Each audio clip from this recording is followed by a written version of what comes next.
नमस्कार मित्रांनो, मी सत्यजित शिंदे.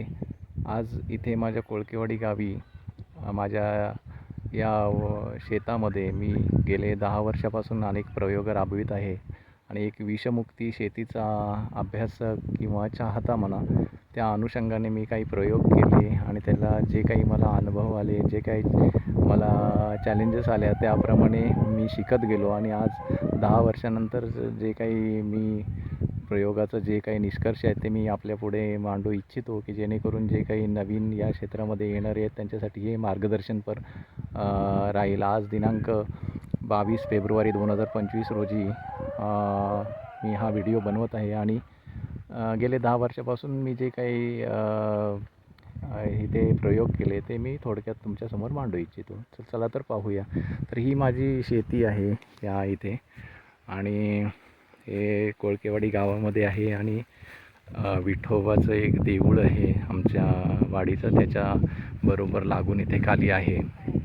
तर चला तर पाहूया, आपण हे करूया. सर्वप्रथम मला जे चॅलेंज आलं ते म्हणजे इथे काहीच कंपाऊंड वगैरे नसल्यामुळं जनावरांचा आणि बाकी यांचा त्रास खूप होता. तर सर्वप्रथम मला हे पूर्ण कंपाऊंड करावं लागलं आणि इथून जाणारी एक सार्वजनिक वाट आहे, तर त्या वाटेला हे मी पूर्णपणे कंपाऊंड केलं आणि कंपाऊंड केल्यानंतर त्यामध्ये तारेचं कंपाऊंड करण्यामध्ये आणि एका बाजूला नदी आहे, त्या नदीच्या बाजूने पण रानटी जनावरांचा वगैरे खूपच त्रास असायचा.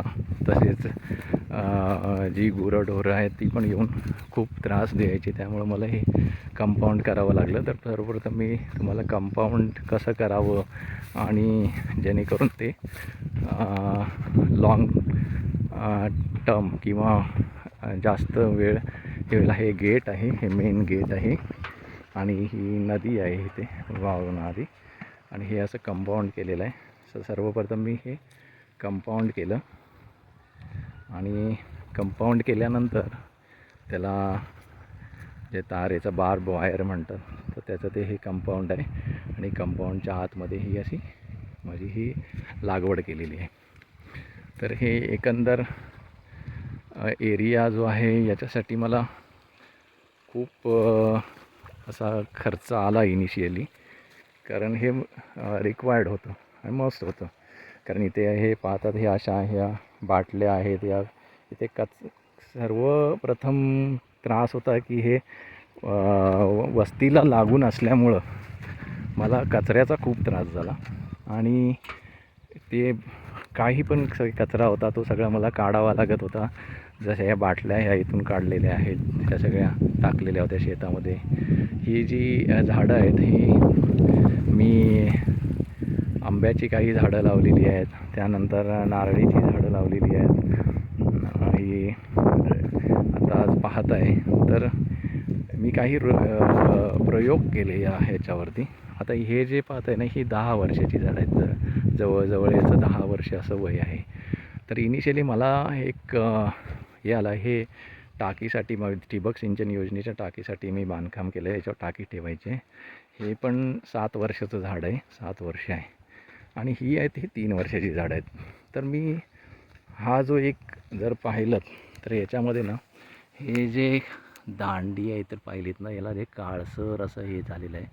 तर विषमुक्ती शेतीचे जे श्री माऊली कापसे यांच्याकडून मी मार्गदर्शन घेतलं आणि हे आता 3 वर्षाचं झाड आहे, तर याची वाढच होत नाही, कारण याला जे पूरक द्रव्य आहेत ते मिळतच नाहीत यामध्ये. तर त्यासाठी मी नंतर जीवामृताचा प्रयोग केला आणि जीवामृताचा प्रयोग आता या झाडांवर पण चालू करतो आहे. सर्वप्रथम जीवामृत बनवून मग या झाडांना वापरून बघितलं, काही झाडांना. तर मग यांची जे गेल्या 5 वर्षातली वाढ आहे ती आहे ही सगळी जीवामृताच्या प्रयोग. नाहीतर इनिशियली 2-3 वर्ष ना त्याला काहीच होत नव्हतं, काही वाढच होत नव्हती. मला पण एवढा खर्च करूनसुद्धा काही हेच यश येत नव्हतं, त्यामुळे हताश होतो. पण गेल्या 5 वर्षात त्याची चांगली वाढ झाली. ही काही पेरूची झाडं आहेत. आता मी इनिशियली सगळ्या झाडांवर तो प्रयोग नाही केला, काही झाडांवरतीच केला. आता ही नव्याने गेल्या 3 वर्षापूर्वी लावलेली आहेत आणि ही जी आहेत ही 10 वर्षाची आहेत झाडं.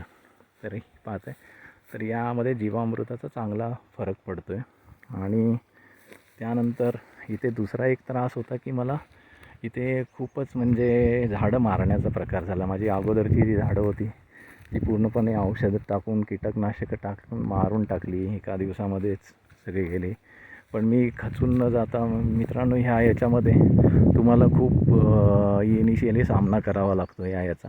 पण खचून जायचं नाही, आपले हे कष्ट करत राहायचं. मी शेतकऱ्यांचं उदाहरण समोर ठेवलं आणि एक शेतकरी कसा त्याचं सगळं शेत कर्ज काढून हे करून तो पिकवतो आणि कधी अवकाळी संकट येतं आणि तो तर त्याच्यातून उभा राहतो. तर त्यांच्यासाठी हा प्रेरणादायी. तर मला पण हे अवकाळी संकट नाही आलं, पण हे मानवी कृत्य जे होतं त्याचा त्रास खूप. त्याच्यासाठी मला हे कॅमेरे लावावे लागले.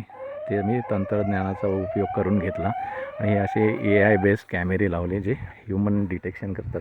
तरी पण आता एक खर्चिक बाब असल्यामुळे मला तेवढे सगळीकडे लावता येत नाही आहेत ते. तर हे पण आता ही चिकूची झाडं आहेत, यांची पण त्यांना पूरक द्रव्य मिळत नाही. आता तर जो जीवामृताचा आता यांना पण 7 वर्ष होऊन गेली. तर ते जमिनीमधून त्यांना काही मिळत नाही. त्यामुळे मी आता जीवामृताचा यांच्यावरती पण प्रयोग करणार आहे. तसंच हे आहे, हे झाड पण खूप जुनं होतं, पण याला काहीच वाढ होत नव्हती. हे पण त्याच्याबरोबरची, हे झाड आणि हे झाड हे दोन्ही बरोबरी मी लावलेले आहेत. आता फरक दाखवतो मी तुम्हाला. हे जे झाड आहे ना गेटच्या समोर, ह्याच्यावरती जीवामृताचा प्रयोग नाही केलेला आणि ह्याच्यावर जीवामृताचा प्रयोग केलेला आहे. तर बघा हा फरक. तर नक्कीच हे एक हे आहे. हा पण आहे पेरू आहे, याला पण जीवनद्रव्य मिळत नाही. की ही पुळण नदीच्या गाळाने तयार झालेली जमीन आहे, त्याच्यामध्ये रेतीचं प्रमाण जास्त आहे, त्यामुळं ते हे होत नाही आहे. त्यानंतर हे एक आवळाचं झाड आहे, यावरती पण मी जीवामृताचा प्रयोग करणार आहे. हा जो पिंपळ आहे हा पण मी एक प्रेरणेने लावलेला आहे की जे प्रदूषण कमी करतो. याला 15 वर्ष झाली. माझ्या वडिलांनी तो लावून त्याची जोपासना केली इनिशियली आणि तो आता मोठा झालेला आहे. त्यानंतर ह्या केळी आहेत, त्या केळींची पण वाढ चांगली अशी म्हणावी तशी होत नाही आहे. तर हे हळूहळू मी हे जीवामृताचा प्रयोग आहे तो मी करणार आहे. त्यानंतर इथे पाण्याची सोय नव्हती, त्यामुळं मी एक इथे शोषखड्डा खणत असताना पाणी लागलं मला इथे. आणि मग मी ठरवलं की का नाही हेच पाणी आपण वापरूया. आणि मग मी इथे मोटर लावून तर त्याचा उपयोग केला. तसंच हे कनेक्शन आहे घेतलेलं, वीज कनेक्शन. ही शेड आहे आणि या शेडमध्ये मी वीज कनेक्शन घेतलं आणि मोटर त्यावरती हे केली. हे विठोबाचं देऊळ आहे आणि त्याच्या खाली ही या पण झाडांवर आता गेली 10 वर्ष झाली याची चांगली वाढ झालेली आहे त्याची जे आहे ते. आणि हे पण याची पण एक 10 वर्ष झाली, त्याची पण चांगली वाढ झालेली आहे. तर यामध्ये इथे पण हे कॅमेरा वगैरे लावावे लागले, कारण इथली माझी जवळजवळ 17 झाडं एका दिवसात मारली गेली.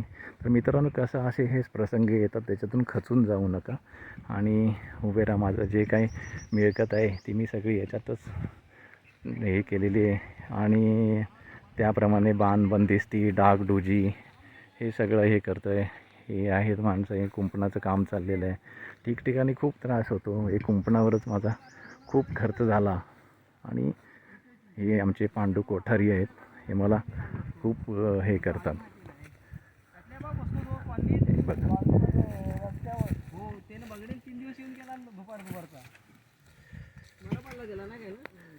यांनीच हे सगळं कुंपण केलं इकडे. आणि अगदी तारा पण काढण्याचे प्रकार इथे झाले. जर बघितलं तर इथे पिना पण काढून टाकलेले आहेत ज्या याला लावलेल्या होत्या त्या. असे खूप प्रकार झाले. हे पाहत आहे ना, पिना पण काढून टाकला. खूप म्हणजे खूप त्रास सहन करावा लागला मला. इकडे कचरा हा टाकला जायचा, तो पण दाखवतो मी की किती प्रमाणात आम्ही कचरा आणि हे काढावा लागला.